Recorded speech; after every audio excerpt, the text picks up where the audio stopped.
Bright Duty. Every student matters.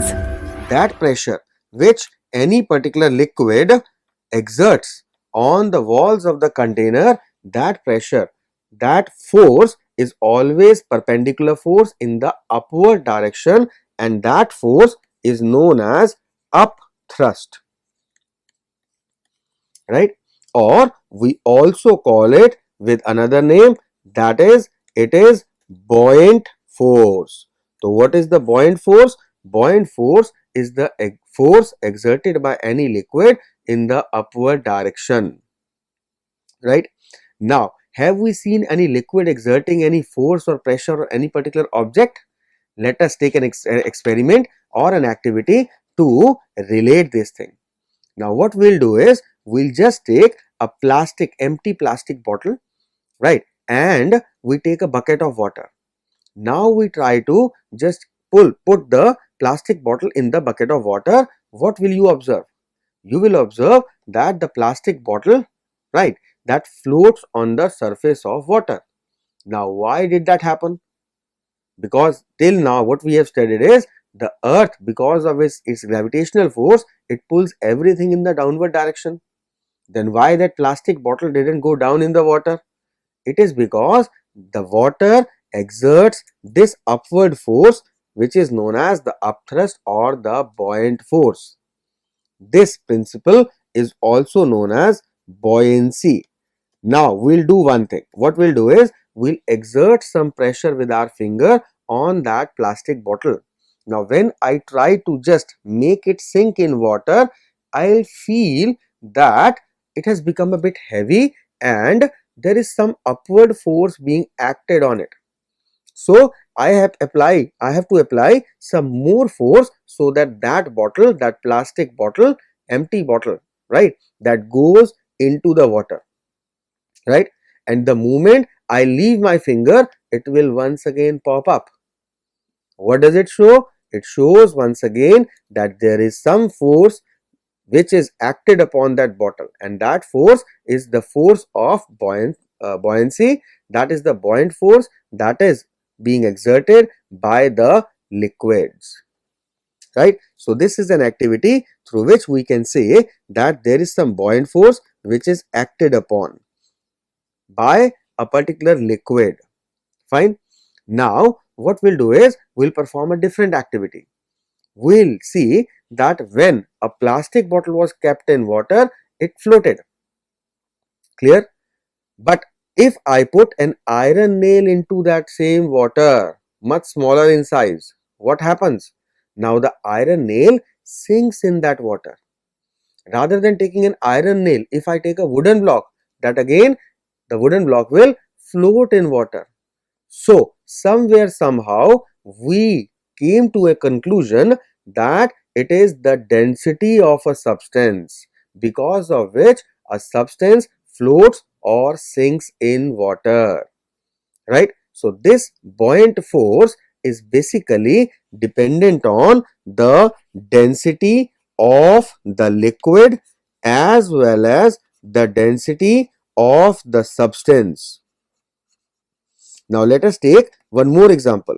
What I try to do is, I try to put some cashew nuts or almonds in water. They will sink. But the same cashew nuts and almonds we use as toppings whenever we are preparing any dishes like kheer or custard. Now why does that happen? In water, the same thing that went down, but in kheer, a dish, sweet dish, in that, or a custard on the top of ice cream, we can say, they will not sink. Reason is because that kheer or that custard or that ice cream, they were much more denser than that of water, right? So they exerted more buoyant force, because of which they kept the almond or the cashew nuts above them. But when it came to water, the water had lesser density, because of which that substance sank down. So buoyant force is dependent on the density of the liquid which is exerting that buoyant force, right? So whenever we take a solid thing and we want to just sink it in water, then we need to relate what? We need to relate, for example, this is the liquid that we have taken. This is an object that we basically put in the liquid. Fine, let that object be A, this liquid be B. Fine. Now, if the density of this liquid is more than that of the density of this substance A, then in that case, the force exerted by the liquid, that is the buoyant force, upthrust, that is more than the weight or than the gravitational pull that is making this or pulling this object to go down. Right? It is just like two forces acting at the same time. One force is the gravitational force which is trying to pull this object in the downward direction. Another is the buoyant force of the liquid which is making the object to go in the upward direction. Now, if the downward direction force is more and the upward is less, then simply this object is going to come down and sink. But vice versa, if the upward force or the buoyant force is more, then in that case it will make the object to float, and this is simply the principle of flotation. We have seen that so many big boats and ships which are made up of iron and steel, they float on the surface of water. But the same steel pin, if we take in the form of an awl pin or a nail, iron nail, then it will sink. So there are many factors which are making it happen. The first factor is, of course, the density of the liquid in which we are putting that object. The more is the density, the more upward force it will exert. Second important thing is the density of the substance. If the density of the substance is more than the density of liquid, then of course that will sink.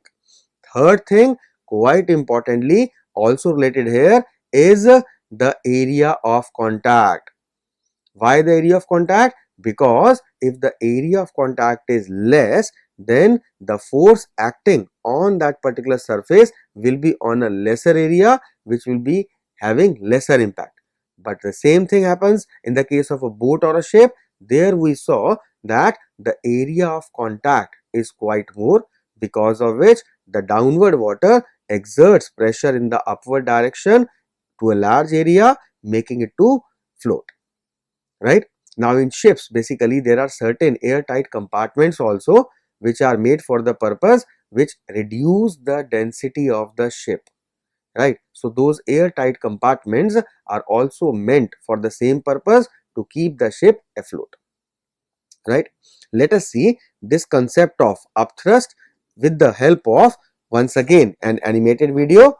You will be able to better understand it. Let us try to relate it. Now this video is basically to make sure to show the existence of upthrust or buoyant force. Now, as per the definition, the upward force experienced by a body when partly or wholly immersed in a fluid is called upthrust or buoyant force, whereas the phenomena responsible for this force is called buoyancy. Right? So, upthrust or buoyant force is same. To show this impact, we will be requiring some material. Now, what material we are taking? We are taking an empty sealed tin, a bucket half filled with water. Then we take some 20-gram force weights and a brine solution. What is brine? We will relate in a few moments. Now what we do is, in the procedure part, we will see how we perform this experiment. Now first of all, we will take an empty sealed tin and place it in a bucket half filled with water. Now what you will notice it will float. Now why does the tin float in spite of the fact that force due to gravity is pulling it downward? Same with the case of the plastic bottle that we have taken. Obviously, the tin experiences an upthrust, and this is equal to the weight of the tin. Now what we'll do is, we'll place 20-gram force weight on the top of tin. Now we will observe that the tin moves deeper in water, but still it continues floating. Repeating the experiment with few more 20-gram force weights, we'll observe that tin continues moving down in water till it is completely immersed. Now, removing the weights one by one, we'll see that once again the tin rises up, right? So the tin starts rising upward. Now, repeating the experiment by using a brine solution. Now, what is brine solution? Let us first of all see what exactly is brine solution. Now, the brine solution is a saturated solution of common salt. Now, what do you mean by saturated solution? That I'll take water, I'll put it salt in it. Now, the salt will get dissolved. I'll put in more salt into it. The salt will once again get dissolved. I keep on adding salt into it, right? So there will be a situation and a position that will come when no more salt is getting dissolved, right? That solution now in which no more salt can be dissolved is known as saturated solution of common salt in water. Now, when we have actually dissolved so much of salt in water so as to make it a saturated solution called brine, now the density of this brine solution is comparatively much more than simple water. Now, once again, we'll continue our activity and repeat the experiment by using brine solution. Of course, the tin will float. Again, we'll keep those 20-gram force weights on the tin. Now we see that the tin is going down not at that pace at which it was going in case of water, and we are able to put more 20-gram weights. Now, why is it so? I hope you already know that just we have talked about the density. The density of brine is much more. That is why brine solution is able to create more upthrust or more buoyant force. Now, removing all those gram weight, these weights, we'll see that the tin once again comes up. Now, there are certain observations that we note. The initial length of the tin in brine solution was lesser. The brine solution can support more 20-gram force weights than water till it is completely immersed in brine solution. So, what are the various conclusions that we draw? That when a body is immersed in a fluid, it always experiences an upthrust, and the magnitude of upthrust increases with the increase in volume of a body immersed in fluid, and hence the increase in fluid displaced by the body. And the magnitude of upthrust increases with the increase in the density of fluid. It means more the density of the fluid, more is the upthrust, and vice versa. Next, we can conclude is that when a body is floating on its own in a fluid, there is an equilibrium state, means weight of whole body acting vertically downward is equal to the upthrust produced by the liquid, right, displaced by the immersed part of the body. Next conclusion, the apparent weight of the body completely immersed in fluid will always be less than its actual weight. Why? Because of the upthrust. And that is why even when we weigh a body in air, the weight recorded will be apparent weight and not true weight, because the air also being a fluid produces some upthrust, right? So this will lead to a change in the actual value of weight. That will not be the actual weight. So with this, I hope you are able to understand what exactly upthrust is and how it acts and how it depends on the density of a particular liquid. Got it? So this was an animated video for your assistance so that you are in a position to understand better, right?